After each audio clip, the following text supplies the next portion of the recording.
Welcome. In this three-part video series, I'm about to build this structure here, a mobile responsive dashboard, which uses the latest Flexbox Layout on Bubble. And we have also a collapsible navigation bar, which we can actually operate separately like this. Also, in the end, I added this same template and tried to build the empty pages here so that anyone can just add content to it, for example, like this. And also, they will all operate nicely at a mobile size. You can browse through pages like this. And as I drag it to a larger screen, the sidebar opens up and all those icons will be removed automatically. So that being said, let's go build it from scratch. All right, so we are back at the Bubble editor, and this is the design we're gonna be following, building from scratch. So let's get a brand new page and let's call it members page and create. And by default, Bubble's still following the old layout format, so we have to upgrade this so that we get our Flexbox layout working fine. Now let's double click. All right, layout. Let's bring it to column layout, and we're going to give it a 1200 width and a minimum height of 800 so that we can actually see the bottom of the page. Okay, now that we have our page all set, now let's go bring in a floating group, and this is going to be our header. The difference between the regular group versus floating group is that a floating group sits on top of all the rest of the page or all the other regular groups, and it stays in place. Just to give you a quick example, here in the design version, I intentionally created this header bar using a regular group and this sidebar using a floating group. Watch what happens when I scroll my mouse. When the content goes up, this also goes up with it, creating a vacuum here. And that's not the experience I want. If I used a floating group, then the content would have gone underneath it, and that's the target experience I'm trying to achieve. So let's go back. First of all, let's name this header. Now let's go ahead and remove the base style. Give it a flat background color. Let's pick a simple reddish background. Now let's go and give it a row layout, because whatever we're going to create here are going to stay side by side, and thus the row layout. Column brings them top to bottom. So next thing would be to remove this fixed width so that it expands from end to end, and minimum width to 0, and let's give the minimum height to 80 pixel.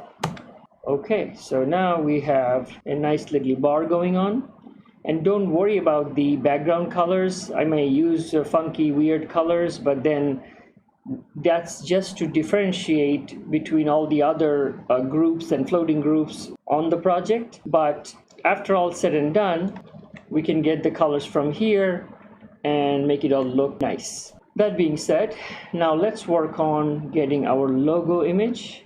Okay, let's drop it there, and let's upload our logo.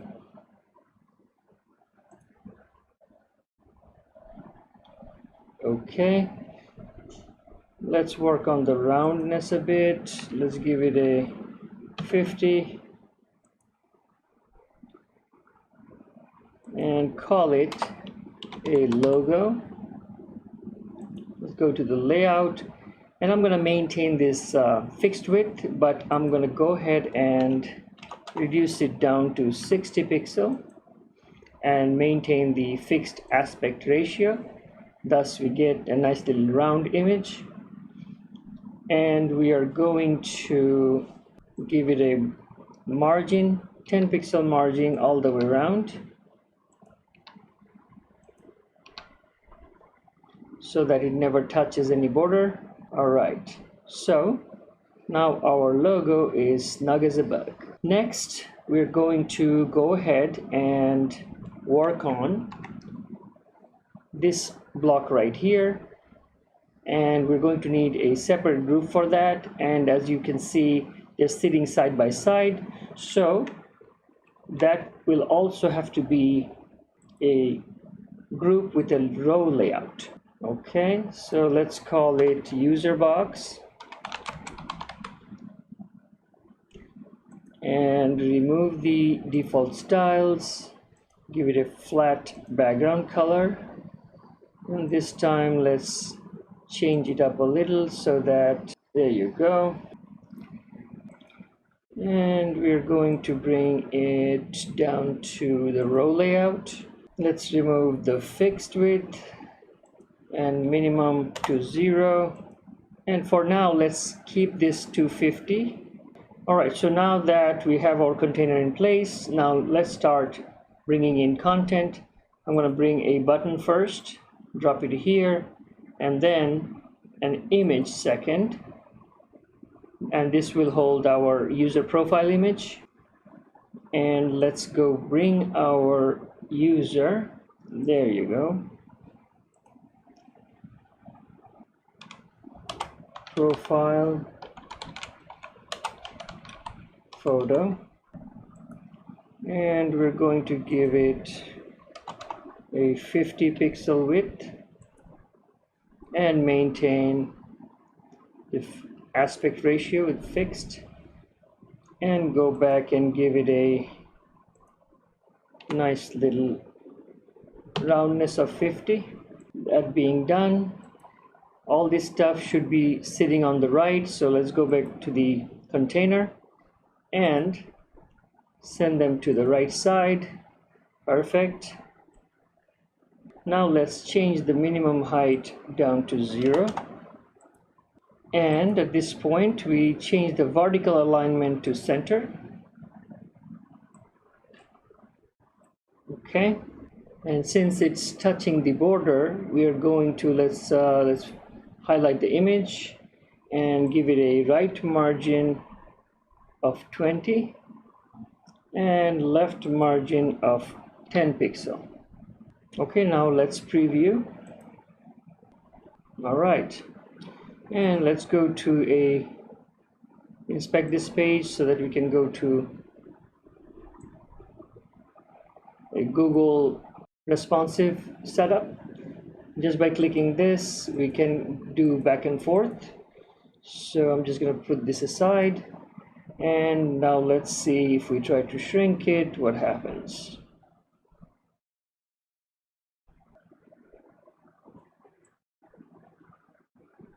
Okay, so our target here is bottom line, this guy, which is a 360.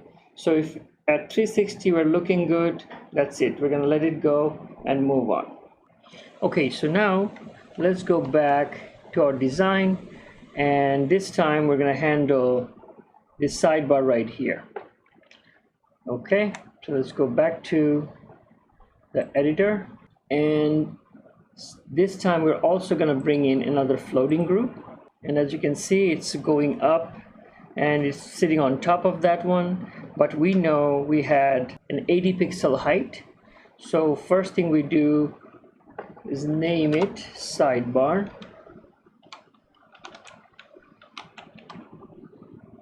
okay, and this one we're going to choose a align to parent layout, and you will see very soon why.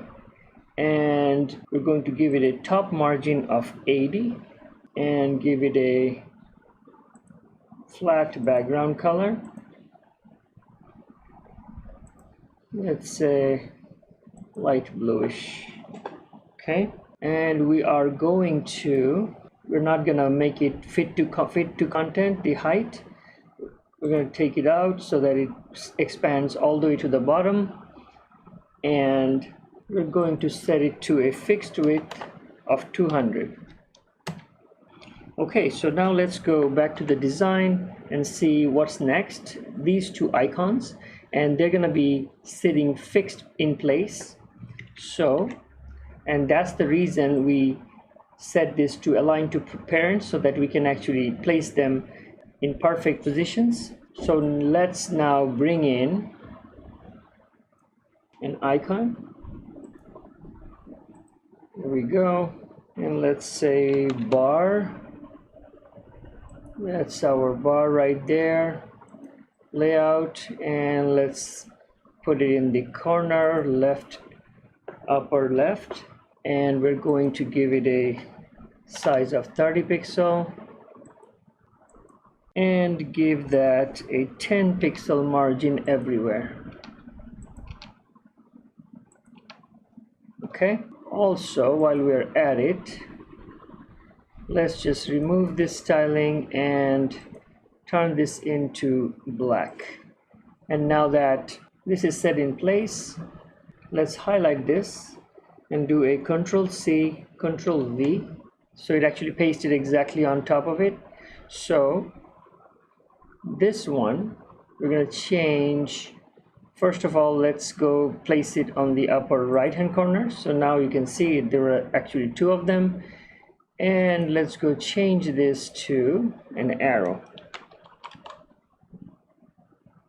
left arrow to be exact. So just because it's a copy, so it's gonna copy the entire styling, so we don't have to worry about it. Only thing is they're sitting in different places, exact spot, right? Okay, so now we have our icons in place. Now let's go see what's next. All right, so these are going to be our navigation items, and they are, as you can see, they're coming from top to bottom. So let's go bring in a group,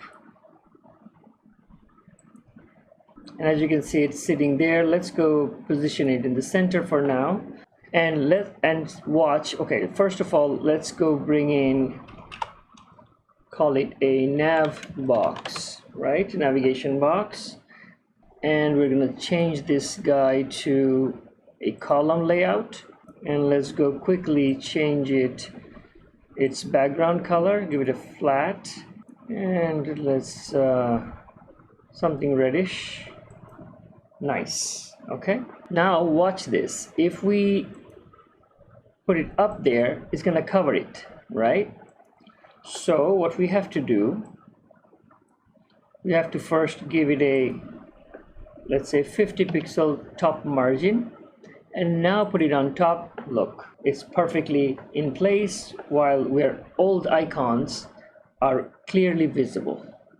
Okay, so now let's look at our navigation item. Here we're placing stuff side by side, right? So now let's go bring in a regular group, dump it in here. Okay, so we have our group here.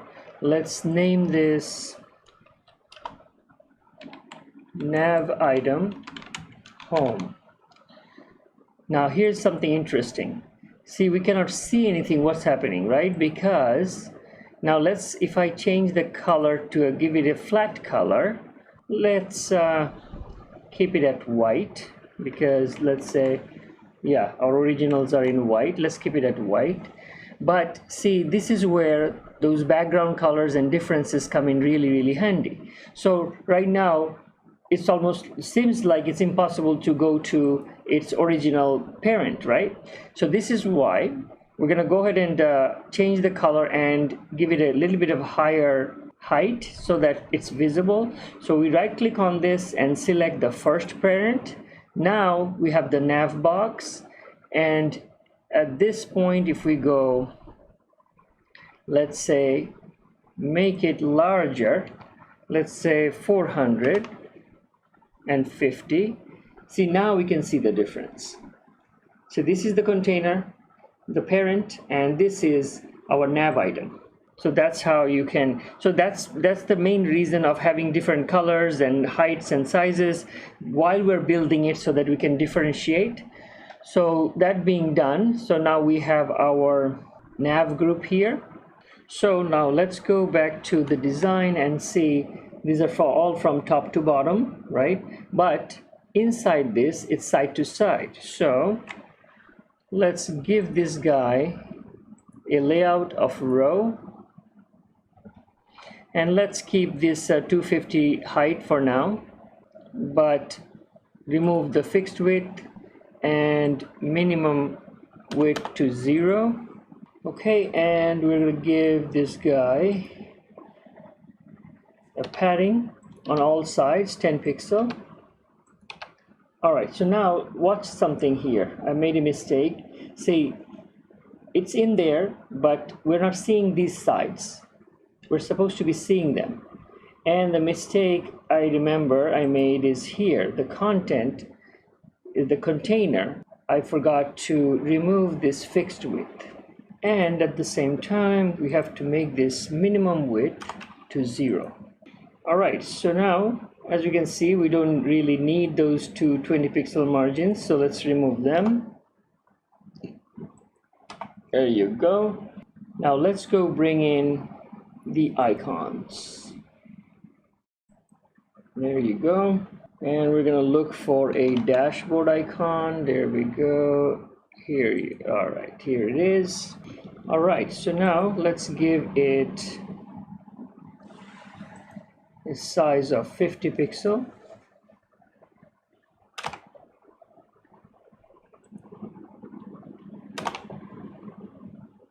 And go back to appearance, remove the default style, and let's go turn it into black. And now let's go bring in a text element. Let's go with the H2 dark, and the content should be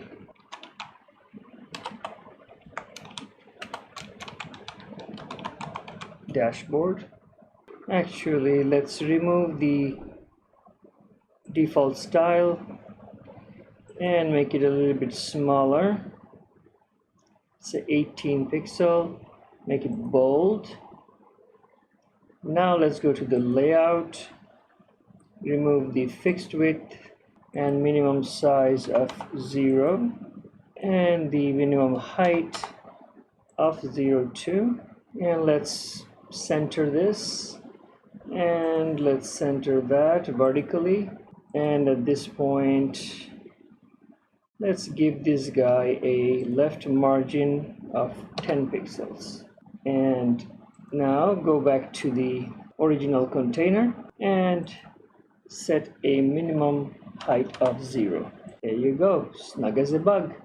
Okay, so now we have our first navigation item created. Let's go check the design a little bit. So we're gonna need 3 more. So all we have to do, highlight this, make sure it's nav item home, and now Control C, Control V. For Mac, Command C, Command V. Once again, Control C, Control V, C and V. There you go, all 4 of them. Now we don't have to worry about the styling on this. All we have to do, just change this icon. Let's make sure what we need, analytics, members, and plugin. Okay, so let's go with the bar. Let's choose this guy here and call him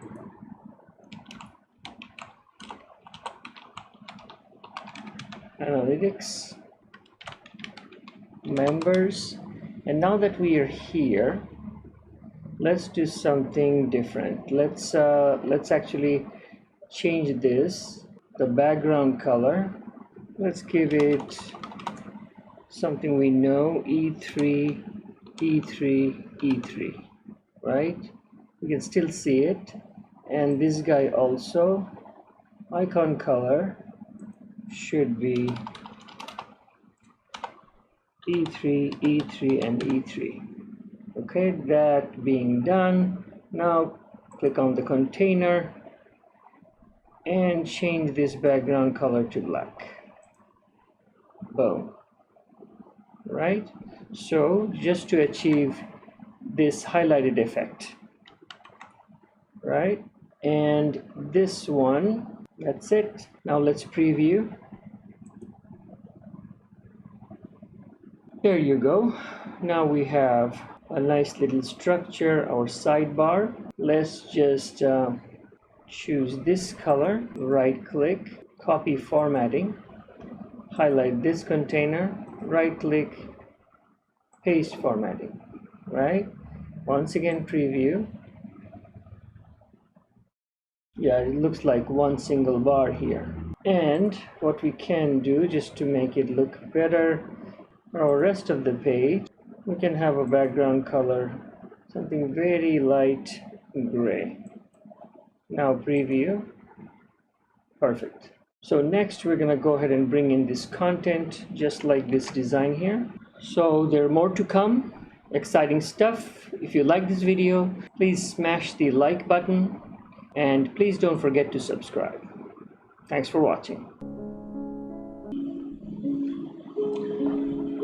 Thanks for watching. If you like this video, please smash the like button and the subscribe button. This will help me bring more free contents like this to you every week. Thanks again.